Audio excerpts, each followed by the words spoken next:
हाय बच्चों, class 7th के लिए आज हम शुरू करने जा रहे हैं chapter number 5 exponents and powers. ठीक है, तो थोड़ा जान लेते हैं कि भाई एक्सपोनेंट्स क्या होते हैं और पावर्स क्या होती है। तो आपको मैंने ये एग्जांपल दिया है कि 5 रेज टू पावर 3 लिखा है मैंने। 5 की पावर कितनी लिखी है? 3। तो ये जो नीचे लिखा हुआ है ना, इसको हम क्या बोलते हैं? बेस। क्या बोलते हैं भाई? बेस। ये तो क्या बोला जाएगा? बेस। और जो ये ऊपर पावर लिखी हुई है ना, इसको आप पावर या फिर क्या बोलेंगे? एक्सपोनेंट्स बोलेंगे। ठीक है, पावर या फिर एक्सपोनेंट्स एक ही बात है दोनों। तो ऊपर जो लिखा है ये एक्सपोनेंट्स या फिर पावर, और ये जो नीचे लिखा हुआ है ना, इसको क्या बोलते हैं हम? बेस। ठीक है, तो कुछ बेसिक बातें बता देता हूं इसके बारे में, फिर उसके बाद हम एक्सरसाइज पर चलेंगे। तो पहली बात ये आती है कि अगर आपका बेस सेम है, अभी मैंने बताया ना नीचे वाले को क्या बोलते हैं? बेस बोलते हैं। तो ये आपको यहाँ पर भी बेस क्या दिखाई दे रहा है? ए। और यहाँ पर भी बेस आपको क्या दिखाई दे रहा है? ए। और बीच में डॉट लगाया, डॉट का मतलब है मल्टीप्लाई। ठीक है ना, यहाँ पर ये डॉट लगाई है मैंने दो नंबरों के बीच में, तो इसका मतलब मल्टीप्लाई है। ठीक है, डेसिमल पॉइंट नहीं है ये। तो अगर दो नंबरों का बेस सेम है तो उनकी पावर्स जो होती है ना, वो ऐड हो जाती है। पहली प्रॉपर्टी क्या है कि अगर बेस सेम है तो पावर्स क्या हो जाएगी? ऐड। मल्टीप्लाई में तो क्या हो जाती है? ऐड।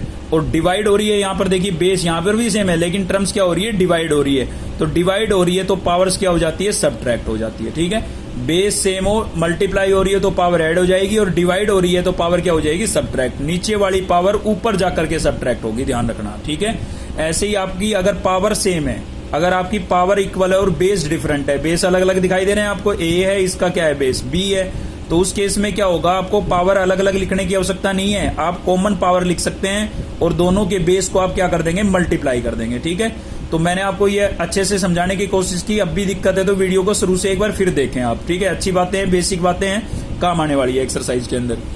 तो देखते हैं, क्वेश्चन नंबर फर्स्ट है आपका। फर्स्ट में आपको क्या करना है? Right the base and exponents for each of the following. नीचे कुछ पार्ट दिए हुए हैं, उनमें आपको बेस और एक्सपोनेंट्स बताने हैं। ठीक है, जैसे मैंने ए पार्ट लिया है, ए पार्ट आपको गिवन है 11 रेज टू पावर 13। तो अभी मैंने आपको बताया कि ये जो लिखा होता है ये क्या होता है? बेस। तो आप लिख देंगे बेस कितना हो गया? 11। और ये जो होती है ये क्या होती है? पावर या फिर एक्सपोनेंट्स। तो आप लिख देंगे एक्सपोनेंट्स कितना हो गया? 13 हो गया। ठीक है, ऐसे ही मैंने एक एग्जांपल और लिया है, एक पार्ट और लिया है इसका, 789 है और पावर कैसी आ गई है? नेगेटिव आ गई है। देखिए पहले तो मैं आपको बता देता हूं, कभी भी आपकी पावर नेगेटिव आ जाए ना, तो आप बेस का क्या कर देंगे? रेसिप्रोकल कर देंगे भाई। अब रेसिप्रोकल क्या होता है? रेसिप्रोकल का मतलब होता है उल्टा करना, है ना। इसके नीचे कुछ नहीं है तो आप कितना लेट कर सकते हैं? इसके नीचे 1 लेट कर सकते हैं।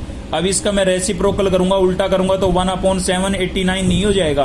तो ऐसा करने से क्या फायदा हुआ? ये पावर नेगेटिव थी ना, अब कैसी हो जाएगी? पॉजिटिव हो जाएगी। तो कभी भी पावर नेगेटिव हो तो आप बेस का क्या कर देंगे? रेसिप्रोकल कर देंगे, यानी कि उसका उल्टा कर देंगे। ठीक है, अब आपको बताना है बेस कितना हो गया। अब इसका 1/789, तो ये तो आपका बेस हो गया, और एक्सपोनेंट्स कितना हो गया? 6। ठीक है, नेगेटिव में भी बता सकते थे, लेकिन पावर को पॉजिटिव करके बताओगे तो ज्यादा अच्छा है। ठीक है, सीधा भी बता सकते थे बेस कितना है? 789, और एक्सपोनेंट्स कितना हो जाएगा? -6। ठीक है, लेकिन पावर को पॉजिटिव करोगे तो ज्यादा बेटर रहेगा। ठीक है, आगे काम आएगी ये चीजें सब आपको।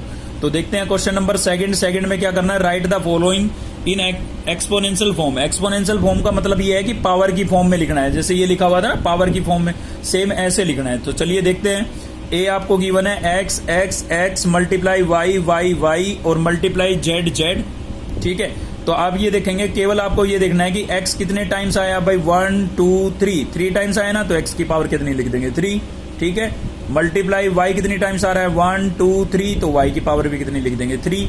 ठीक है, ये पावर्स ऐड हो रही है, क्योंकि मल्टीप्लाई के अंदर पावर्स ऐड होती है, बेस सेम हो तो भाई 1 इसकी 1 इसकी 1 इसकी कितनी हो गई? 3 हो गई। ऐसे 1 इसकी 1 इसकी 1 इसकी कितनी हो गई? 3 हो गई। इसमें 1 इसकी और 1 इसकी कितनी हो गई? 2 हुई। ठीक है ना, तो x की पावर कितनी हो गई? 3, y की कितनी हो गई? 3, z की कितनी हुई? 2। ऐसा नहीं कर सकते हैं कभी सभी की पावर ऐड कर दो, बेस सेम होगा उनकी ऐड होगी। तो इन तीनों को मिलाकर के क्या बना? x की पावर 3, इन तीनों को मिलाकर के y की पावर 3, और इन दोनों को मिलाकर के z की पावर 2 हो गई, क्योंकि z कितनी बार था? 2 टाइम्स था। ठीक है, ऐसे एक पार्ट और देखते हैं। देखिए ये आपका -1/2 -1/2 -1/2 -1/2 कितने टाइम्स है भाई? 4 टाइम्स है। 4 बार दिखाई दे रहा है ना आपको, तो हम इसको बार बार लिखने की बजाय क्या लिख देंगे? -1/2 रेज टू पावर 4, क्योंकि कितने टाइम्स आया था? 4 टाइम्स आया था, 4 लिख दिया है। अब देखिए यहाँ पर आपको थोड़ा सा ध्यान देना है, अगर पावर या फिर एक्सपोनेंट आपका इवन नंबर है। इवन नंबर क्या होते हैं? जो 2 की टेबल में आते हैं वो आपके क्या होते हैं? Even number. अगर पावर या एक्सपोनेंट इवन नंबर है तो अंदर का जो माइनस का साइन है वो किस में बदल जाएगा? प्लस में बदल जाएगा। याद रखें आप। ठीक है, माइनस किस में बदल जाएगा, प्लस में। अगर पावर कैसी है, इवन नंबर है, 2 की टेबल का नंबर है, तो अगर 2 की टेबल का नंबर नहीं है मतलब ओड नंबर है तो नेगेटिव का नेगेटिव ही रहेगा। क्लियर है भाई। तो यहाँ पर 4 है, 2 की टेबल में आता है ना, तो ये नेगेटिव क्या बन जाएगा, पॉजिटिव बन जाएगा। और बाकी 1/2 आपका सेम है, होल पावर 4 सेम है। ठीक है, तो एक्सपोनेंशियल फॉर्म में आपको लिखना समझ में आ गया होगा। एक्सपोनेंशियल फॉर्म में लिखने का मतलब ये है पावर की फॉर्म में लिखना। तो चलते हैं नेक्स्ट क्वेश्चन की तरफ। क्वेश्चन नंबर 3 है आपका। क्या करना है, फाइंड द वैल्यू ऑफ, आपको वैल्यू फाइंड आउट करनी है। देखिए ये आपको क्वेश्चन गिवन था, -1/2 होल रेज टू पावर 4। ठीक है, वो अलग पार्ट था, ये क्वेश्चन नंबर 3 का ए पार्ट है। तो होल पावर 4 का मतलब क्या है, इसको कितनी टाइम्स मल्टीप्लाई करना है, 4 टाइम्स। फाइंड द वैल्यू का मतलब है इसको सिंप्लीफाई करके लिखना है, उसमें एक्सपोनेंशियल फॉर्म में लिखना था। ठीक है, तो आपको सोल्व करके लिखना है। तो कैसे सोल्व करेंगे भाई, देखिए -1/2 की होल पावर 4 का मतलब है 4 टाइम मल्टीप्लाई कर दो। मैंने लिख दिया 4 टाइम मल्टीप्लाई में। अब देखिए 1 को 1 से मल्टीप्लाई करेंगे, 1 अगेन 1 से करेंगे, 1 अगेन 1 से करेंगे 1, तो ये तो 1 ही आया। 2 2 जा 4, 4 2 जा 8 और 8 2 जा 2 2 जा 4, 4 2 जा 8 और 8 2 जा कितना आएगा, 16 आएगा। सॉरी मैंने गलत लिख दिया है, कितना आएगा यहाँ पर 16 आएगा भाई। ठीक है, कितना आएगा 16। 2 2 जा 4, 4 2 जा 8 और 8 2 जा 16 आ गया।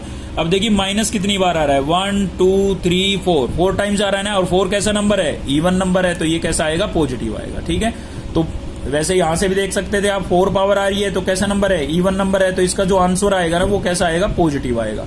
या फिर आप ऐसे भी समझ सकते हैं भाई, minus minus plus, plus minus minus, minus minus plus.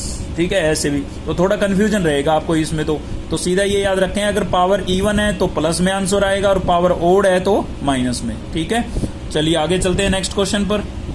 तो नेक्स्ट है भाई आपका ये 3/4 होल पावर कितनी दी हुई है, -3। अभी मैंने आपको बताया था पावर नेगेटिव आ जाए तो आप क्या करेंगे, बेस का रेसिप्रोकल कर देंगे, बेस को पलट देंगे। 3/4 था, मैंने क्या लिख दिया, 4/3 पलट दिया ना, रेसिप्रोकल कर दिया ना। और होल पावर कैसी हो जाएगी, अब पॉजिटिव हो जाएगी, तो हो गई पॉजिटिव। अब पावर 3 का मतलब क्या है, इसको कितनी बार मल्टीप्लाई करना है, 3 बार। तो 1 2 और 3 बार कर दिया ना।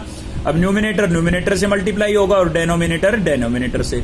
तो 4 4 जा 16 और 16 को 4 से मल्टीप्लाई करेंगे 64, 3 3 जा 9 और 9 को 3 से मल्टीप्लाई करेंगे 27। ये आपका आंसर हो गया। ठीक है, तो क्वेश्चन नंबर 4 में क्या करना है, एक्सपोनेंशियल फॉर्म में लिखना है, पावर की फॉर्म में लिखना है। ठीक है, क्या गिवन था आपको, 81 गिवन था। तो आप पहले तो ऐसे प्राइम फैक्टर निकाल लेंगे, छोटी क्लास में पढ़े होंगे आपने, है ना।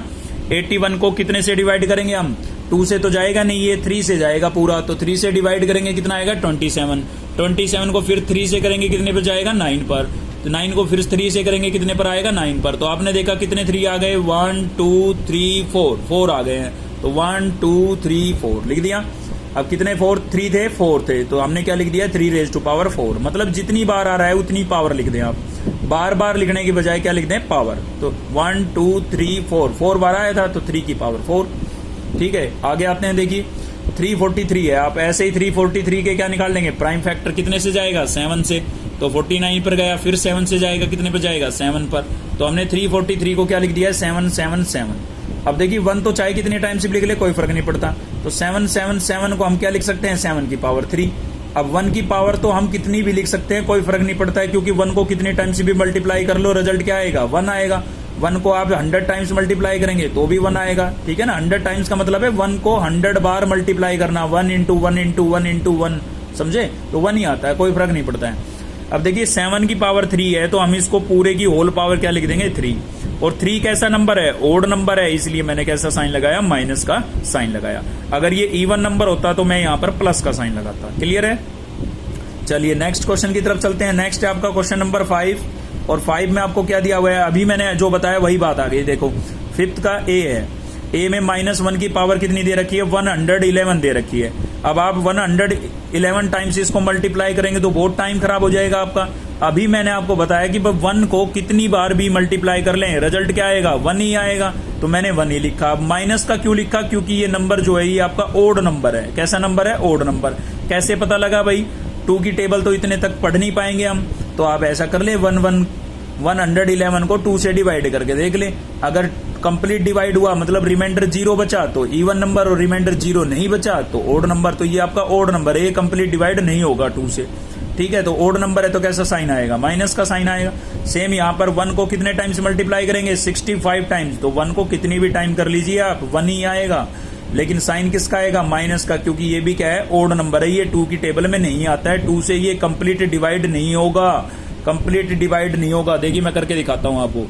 65 को जब आप 2 से डिवाइड करेंगे ना तो कितने पे जाएगा भाई, 2 3 जा 6 गया, ठीक है। 5 उतारते हैं, कितने पे जाएगा, 2 2 जा 4, ठीक है। कितना बचा, 1 बचा, रिमाइंडर 0 आया, नहीं आया ना, तो कंप्लीट डिवाइड नहीं हुआ, तो इसका मतलब ये एक ओड नंबर है, और ओड नंबर है तो माइनस का साइन आएगा, ठीक है। अब इन दोनों को मल्टीप्लाई कर लेते हैं, तो 1 को 1 से मल्टीप्लाई करेंगे, क्या आएगा 1, और माइनस इंटू माइनस क्या होता है, प्लस। ये बातें याद रखें आप, माइनस इंटू माइनस क्या होता है, प्लस होता है, और माइनस इंटू प्लस क्या होगा, माइनस। मतलब सेम साइन हो तो प्लस और अलग अलग साइन हो तो माइनस। बस ये 2 बातें याद रख लें, इनसे सारी बातें कवर हो जाएगी।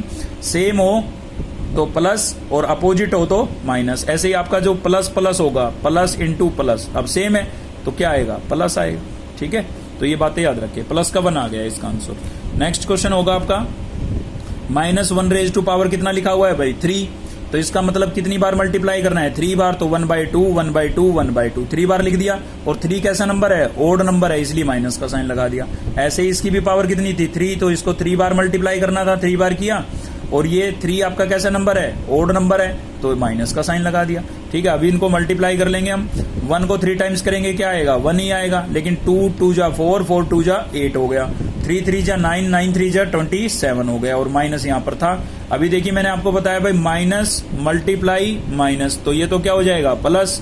1 को 1 से मल्टीप्लाई करेंगे 1, लेकिन 27 को 8 से करेंगे तो कितना आ जाएगा, 216 आ जाएगा, ठीक है। तो इसी के साथ आपकी ये एक्सरसाइज कंप्लीट हो गई। अगर आपको वीडियो अच्छी लगी तो लाइक करें, चैनल को सब्सक्राइब कर ले अब तक नहीं किया है तो, और बेल आइकन को दबा ले ताकि नेक्स्ट वीडियो का नोटिफिकेशन आपको मिल जाए, ठीक है।